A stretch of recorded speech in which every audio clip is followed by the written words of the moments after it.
CCL 11th ఈ ఫిబ్రవరి 8th నుంచి start కాబోతుంది. అది కూడా కర్ణాటక బుల్డోజర్స్తో. వీళ్ళైతే చాలా ఎనర్జీగా ఉన్నారు. 4 times కప్పు కొట్టారు.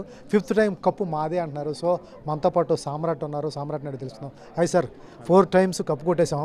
5th time జస్ట్ చిన్న ఎడ్జ్లో పోయింది. 5th time కూడా మందే అన్నారు తమన్ గారు. మీరు ఎలా ఉంది? మీ కాన్ఫిడెన్స్ లెవెల్స్ ఎలా ఉన్నాయి? మనమే కొడతామా లేకపోతే ఎట్లా ఉంది? ఎందుకంటే ఫస్టే కర్ణాటక బుల్డోజర్స్ ఏం మంచి చిన్న టీం ఏం కాదు. ఎలా ఉండబోతుంది మీకు? ఫస్టే కాదండి, ఎందుకంటే లాస్ట్ సీజన్ మీరు గుర్తుంటే బెంగాల్ గెలిచారు అవుట్ ఆఫ్ నో వేర్. చాలా అంటే 3 రోజులు 3 మ్యాచ్లు ఆడి కంటిన్యూస్గా వెళ్ళిపోయారు వాళ్ళు. వాళ్ళు కూడా చాలా టఫ్. సో మా లీగ్ మ్యాచెస్ 4 ఆడుతున్నాం మేము. కర్ణాటక, భోజ్పురి, బెంగాల్ అండ్ చెన్నై. సో అందరూ టఫ్ టీమ్సే.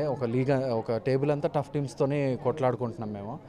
సో ఈసారి అయితే లాస్ట్ టైం 0.06 దాంతో పోయినాం, అంటే క్వాలిఫై కాలేదు. సో ఆ ఇమేజ్ అందరికి గుర్తుంది. బస్సులో క్వైట్గా కూర్చొని ఇంటికి వచ్చేసాము అలా కిట్ బ్యాగ్స్ పెట్టుకొని. అది రిపీట్ కావద్దు అనేసి ఈసారి చాలా కష్టపడ్డాము. And also fifth cup last time ఉండేది, ఏదో అలా ఇచ్చేసాము. వేరే నీ అఖిల్ కూడా చిన్న ఇంజురీ అయినట్టు ఉంది కదా? అఖిల్కి ఇంజురీ అయింది, but he has been recovered.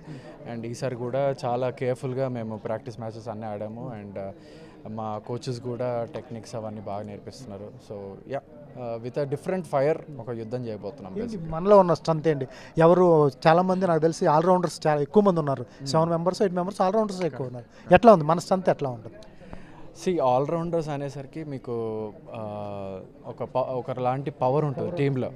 So వీడు బౌలింగ్లో ఫ్లాప్ అయితే ఇంకో బౌలర్ని తీసుకురావాలి అన్నట్టు కాకుండా, బౌలర్స్ ఉన్నారు, ఓన్లీ బ్యాట్స్మెన్స్ ఉన్నారు, మధ్యలో 4 ఆల్రౌండర్స్ కూడా ఉన్నారు. So options are plenty in this team. అందరు బాగా పర్ఫామ్ చేస్తున్నారు. ఒక్కడిని వేలెత్త చూపించిన అసలు లేదు, ఆ సమస్య లేదు. సో ఇయర్ అంతా ఆడుతున్నాం.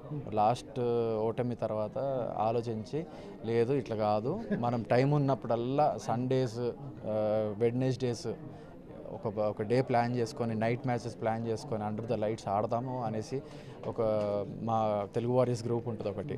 సో దాంట్లో అందరు ఇన్ని అనేది 12 మంది పెట్టంగానే ఒక మ్యాచ్ ఏర్పాటు చేస్తారు. సో అలా ఈ ఇయర్లో ప్రతి వారం మేము 2 మ్యాచెస్ కంపల్సరీ ఆడాం. సో ఇట్స్ లైక్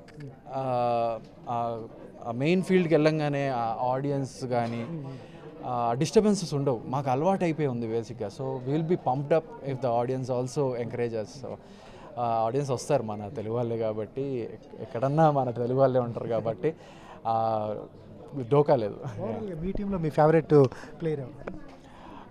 నా టీంలో ఫేవరెట్ ప్లేయర్ అఖిల్ అండి. అఖిల్ ఏ బాల్ అయినా కూడా ఆడేస్తున్నాడు, నన్ను కూడా కొట్టేస్తున్నాడు. So he is very good. And బౌలింగ్లో Aadi is very perfect in this bowling spell. దాని తర్వాత తమన్ గారు, అశ్విన్, సాంబా అందరు బాగున్నారు. ప్రస్తుతానికి సినిమాలో ఏం చేయబోతున్నారు? ఎందుకంటే ఆఫ్టర్ బిగ్ బాస్ తర్వాత మీరు కనిపించలేదు చాలా చోట్ల. ఏం సినిమాలు చేయొద్దు అనుకున్నారా? బిగ్ బాస్ తర్వాత కొంచెం తగ్గించాను, ఎందుకంటే అంత అంటే నన్ను చూడంగానే ఒక హస్బెండ్ క్యారెక్టర్, ఒక పెళ్ళికొడుకు క్యారెక్టర్, అది సెకండ్ పెళ్ళికొడుకు క్యారెక్టర్ ఉంటారు. హీరోయిన్స్ పక్కన కూర్చుంటారు, లాస్ట్ మినిట్లో పెళ్ళి కట్ అయిపోతుంది, ఆ టైప్. కరెక్ట్, ఆ టైపులో వస్తూనే ఉన్నాయి. కానీ నేను అలాంటివి చేయనండి. I'm looking for something else. అలాంటివి చేసినా చేయకపోయినా సాటిస్ఫాక్షన్ ఉండదు. సో అలాంటివి కాదు అని. అండ్ ఆల్సో డాడ్ కొంచెం సిక్ అయ్యేది తెలుసు కదా. సో ఆయన బిజినెస్ కూడా టేక్ ఓవర్ చేసుకున్నాను. సో అవి కొంచెం మేనేజ్ చేసుకుంటూ ఒక వెబ్ సిరీస్ చేశాను, మోక్ష ఐలాండ్ అనేసి. సో అట్లా మంచి రోల్స్ వస్తే I'm comfortable doing them. Thank you. ఇది సామ్రాట్తో చిట్ చాట్. ఎందుకంటే ఈసారి కప్ అయితే మాదే అని చాలా కాన్ఫిడెంట్గా చెప్తున్నాడు.